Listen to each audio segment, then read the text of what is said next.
There's nothing more frustrating than going to somewhere like Legoland or any other theme park for that matter and being stuck in a queue for ages. Keep watching and I will explain how I managed to avoid the majority of queues and how I managed to get on 13 rides in 6 hours. I did try to pop into Windsor Castle to have a cup of tea with my good friend the Queen, but unfortunately she was busy. To do this, we made a plan looking at the Legoland map and decided to head first to the Duplo area and then work our way to the back of the park.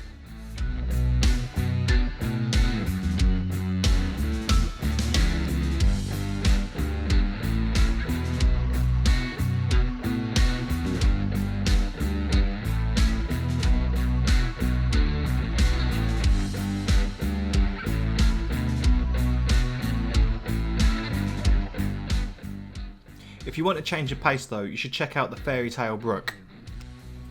It's a gentle boat ride around a fantasy land which the kids will absolutely love, and of course the adults as well.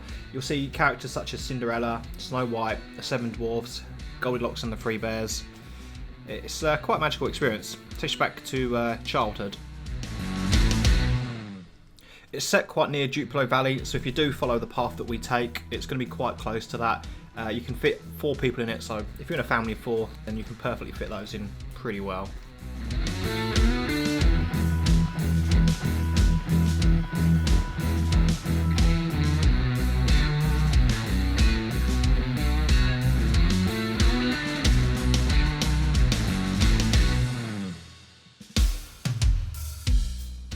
Luckily we didn't actually have to queue for this ride, we walked straight in. But if you are having to queue, then there's a few puzzles and features in the queue that the kids can kind of play on, so at least it'll keep them entertained while you're waiting to go on this ride. Also there's a buggy park, so if you have a pram, there's somewhere to put that, which is going to be very helpful.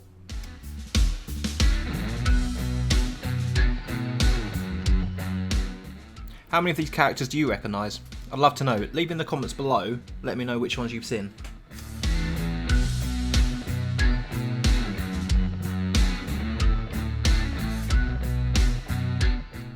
The only time we had a lengthy queue was near the middle of the park where we used the driving school.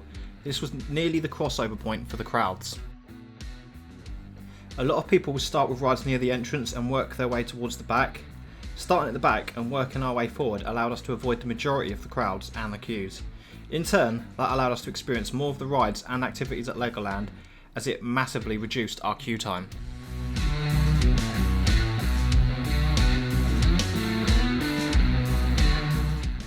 This particular ride was very impressive. I really like this one. It was called the Atlantis Submarine Voyage. Essentially, you're going into a submarine. So as we come down here, you'll see that there's windows that you can look out of. You'll see all kinds of fish, including some pretty cool baby sharks.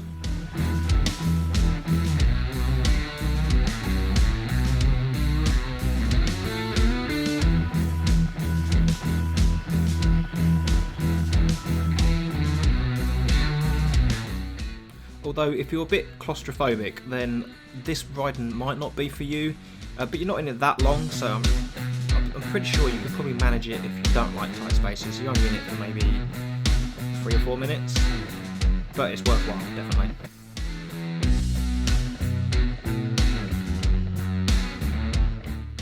The Haunted House Monster Party. This was a pretty cool attraction actually. I wasn't quite sure what to expect. I thought it was just going to be a house that we walk around and, you know, there's going to be things that jump out at you, but that was completely different.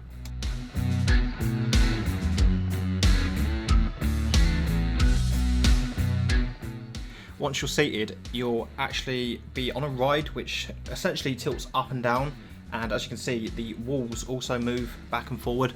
It's quite an experience actually, but I did nearly get kicked off it.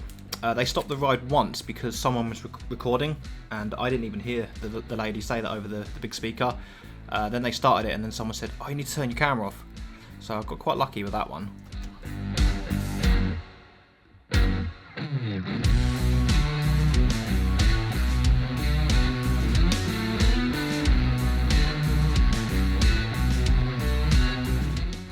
In this little part you can dig for bits of treasure, so you scoop up little bits of silver and then at the end you weigh it to win a prize. The prize was a medal.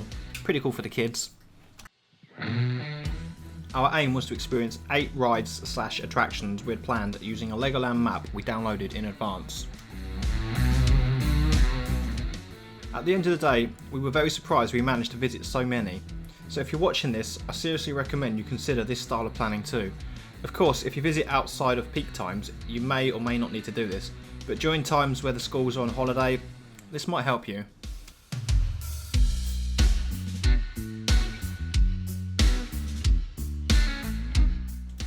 Although my favourite part of the day was Miniland. Just so many different cities and countries you could see. Obviously you've got England, there was New York, you had NASA, the space station, pretty cool. You had Holland, Germany, Italy, Scotland. It was pretty cool. I enjoyed this part.